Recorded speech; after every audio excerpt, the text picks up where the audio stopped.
Welcome to another episode of the Josh Speaks podcast. Thank you so much for tuning in today. Today, we're diving into something that often gets overlooked, vacation. Not just the break from work, but the moments that reset our minds and reconnect us with what really matters most, family. So, before I share my thoughts, I asked my wife, my daughters, to chime in on what vacation means to them. Here's what they had to say. Hey everyone, this is Jess, Josh's wife, and I just wanted to share a little bit about vacations for our family. Um, Cruises have always been our thing. Josh and I started off cruising just the two of us as an anniversary tradition every year. And then we brought the girls into it one by one. And we've actually never been on a plane together as a family. Um, the older two have each been on a plane, but our youngest hasn't, and it's just never been a thing for us. So cruise ships are a thing.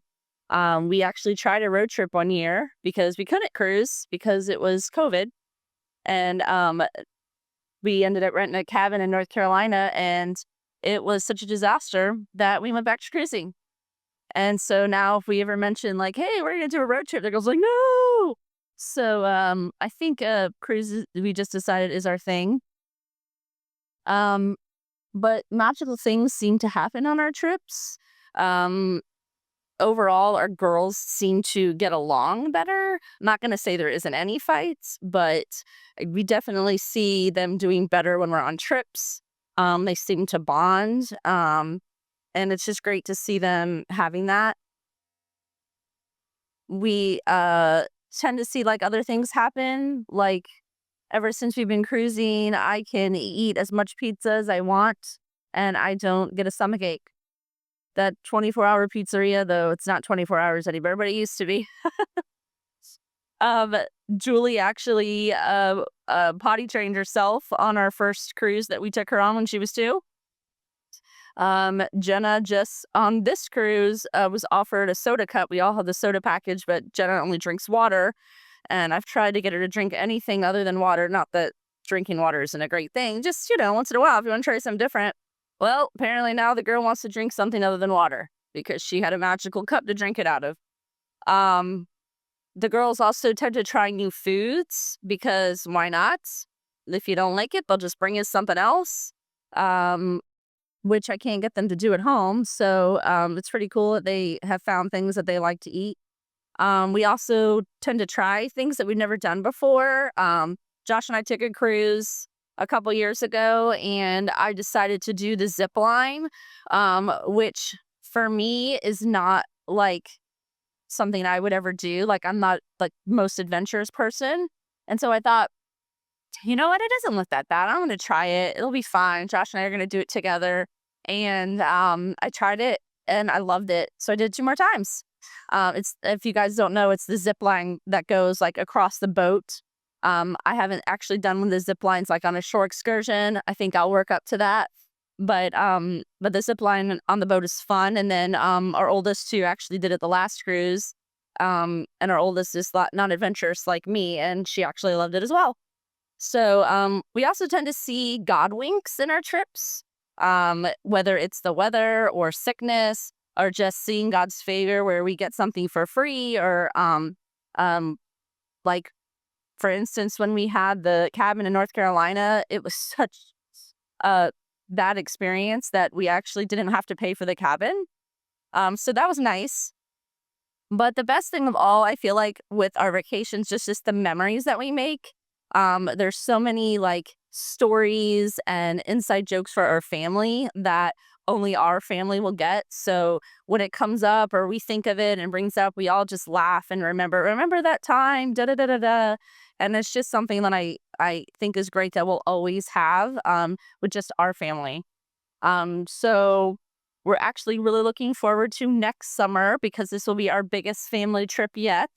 Not only are we going to fly as a family, but we're going to fly to Rome and get on a cruise and do a Greek Isles cruise. This is actually for Juliana's senior trip with us as a family. And so we're really looking forward to that and all of the memories that will go with it. My name's Juliana, and I think vacations are important because As someone whose love language is quality time, it means a lot to be able to relax and make memories with my family all together. And then I'm also very much a perfectionist and like wanting to do everything a certain way. So when we leave on vacation, it kind of helps me to get away from that whole mindset and to relax and spend time with God. And we usually see God in a lot of different ways on our vacations. Like in the weather, we'll pray and it'll clear up, or things will just happen. We're like, oh, that's God. That's so cool. And a lot of my memories and inside jokes and everything come from vacations and intentional moments that we spend together. So I really appreciate them.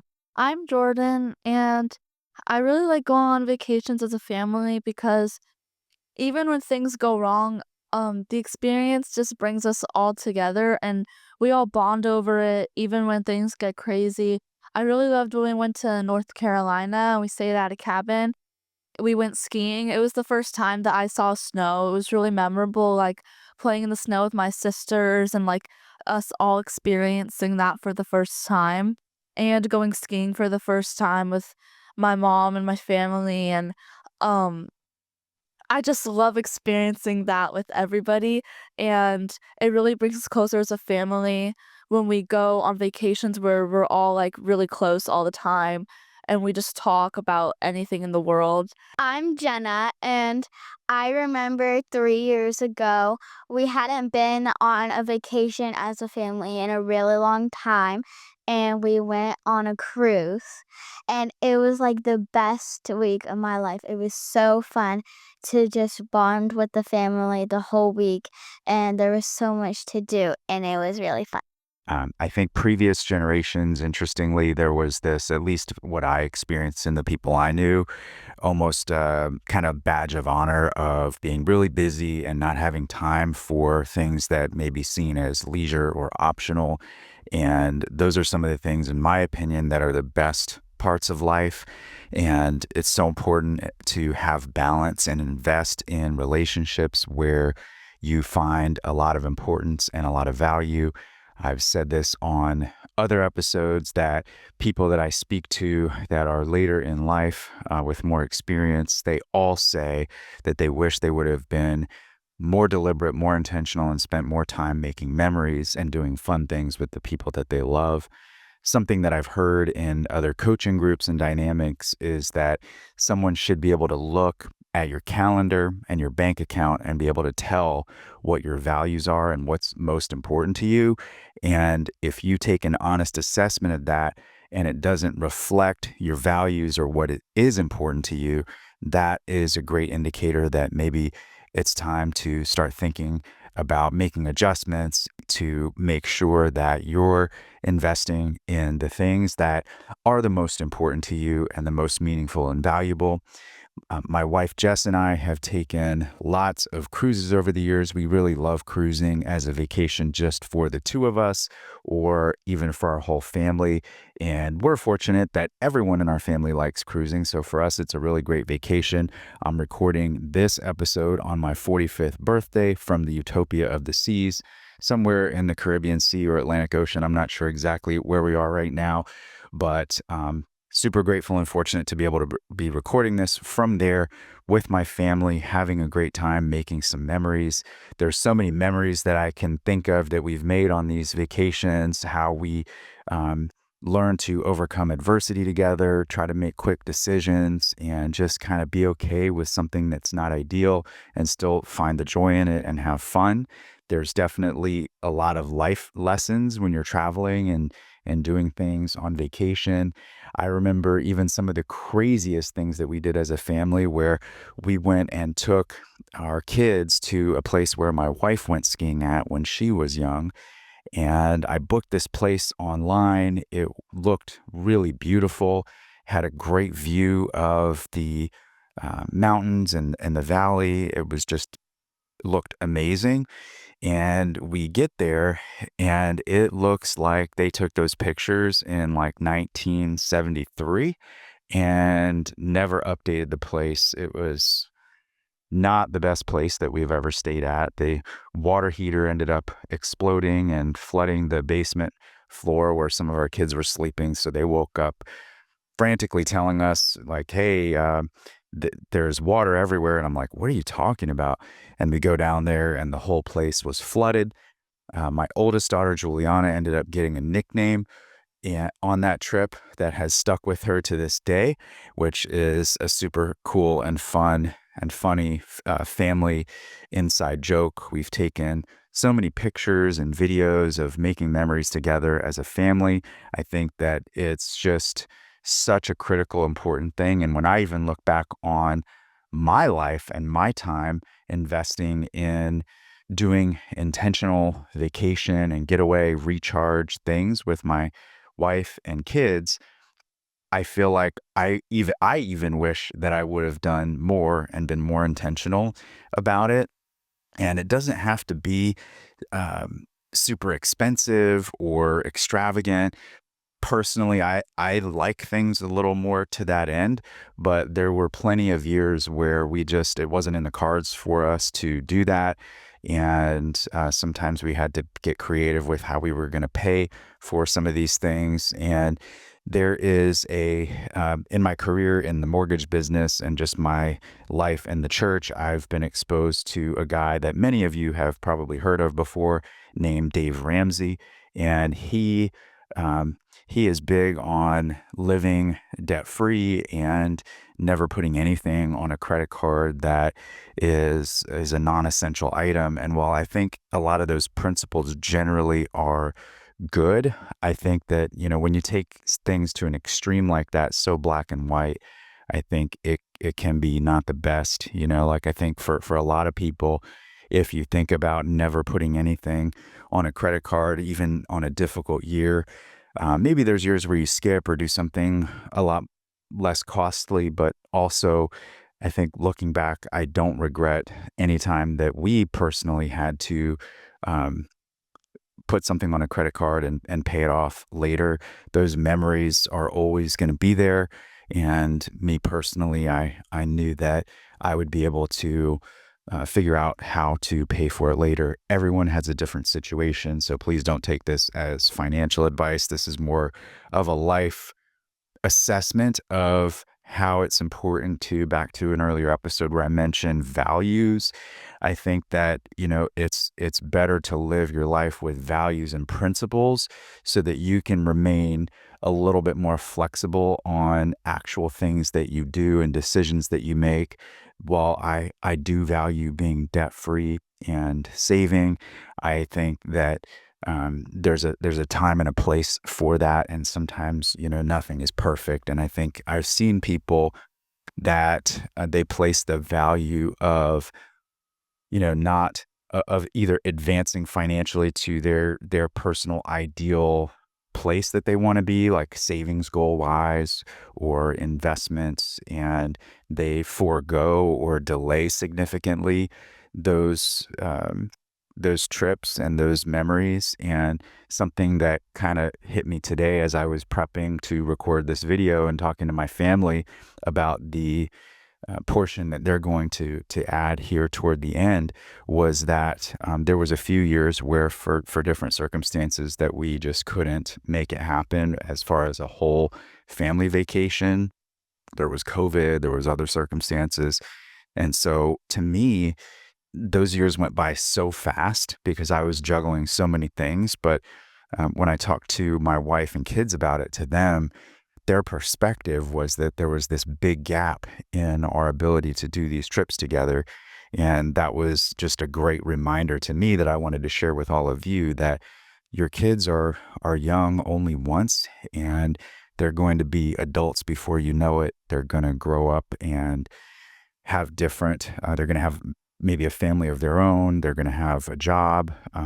Things will change, and it won't be so easy to do those types of trips and make those types of memories anymore. So if there's anything I could say about that, it would be, when in doubt, take the trip, figure out how to, if you need to get a discount or book at a certain time to save money. Those are things that, adjustments that you can make to help make it a little bit more affordable so that you can execute it more frequently. Like this year, we did a little bit shorter cruise as a family, and my wife and I took a short cruise. Next year, we have a longer trip planned. So just, think outside the box, so to speak, as far as making it work. And I think it's good to avoid in any area of life that black and white thinking where you can't deviate from a preset plan. Life is going to give you conditions and circumstances that are feels like almost constantly changing. And the ability to adapt and remain flexible, staying true to your values and principles, and just be able to make different moves as circumstances and reality changes. I think that is a great life lesson. I think that as I'm recording this episode, previous days and weeks to this, there is a lot of turmoil in the Middle East. And I think some people would maybe put their travel plans on hold out of fear. And I think that's a mistake. I put things on hold during the COVID pandemic out of fear, which felt at the time like I was trying to be prudent, but really in retrospect, talking to people, coaches, friends, mentors, and my family, I realized that that was more out of fear than out of wisdom. So, I mean, if you had a trip planned to Israel, maybe that would be one to reschedule or adjust. But I think, you have to remain optimistic, hopeful, and there's never anything perfect. There's always risk. But I think to me, the scariest risk is not showing up for my family, not being there to make these memories during such impressionable periods of their life, particularly to the kids when they're here with us and in our home. And I think for a husband and wife relationship, you never can invest too much intentional one-on-one time, making memories, having fun together. That is a relationship that is designed to last your entire life. So when your kids are there home, when your kids are on their own and moved out, you want to have that relationship solid. And one of the great ways to continue to invest in that relationship with your spouse is to make sure that you're doing things on a regular basis together to create connection and make memories. And so whether you're doing a trip with your spouse, separate from your kids' family vacation, which I highly recommend doing that at least at times, and then also doing things with your whole family. And that could be as simple as, if you're near the coast, doing more beach days together, or if you're inland somewhere doing a lake or a pool time or something. You can go to the park. It doesn't have to be super expensive or extravagant. The point is to make intentional time to do fun things together, create memories that will last a lifetime, and invest intentionally in the people that you care about the most, so that if someone were to look at your calendar or at your bank account or both, they would be able to easily tell what is the most important thing to you and what you value the most. I hope you've enjoyed this episode recorded from the Utopia of the Seas, and I appreciate everyone listening so much to my podcast. I know there's many podcast choices out there, so I'm just so grateful that you're here today listening to this episode. Thank you so much, and until next time, I hope to see you soon on another episode of the Josh Speaks podcast.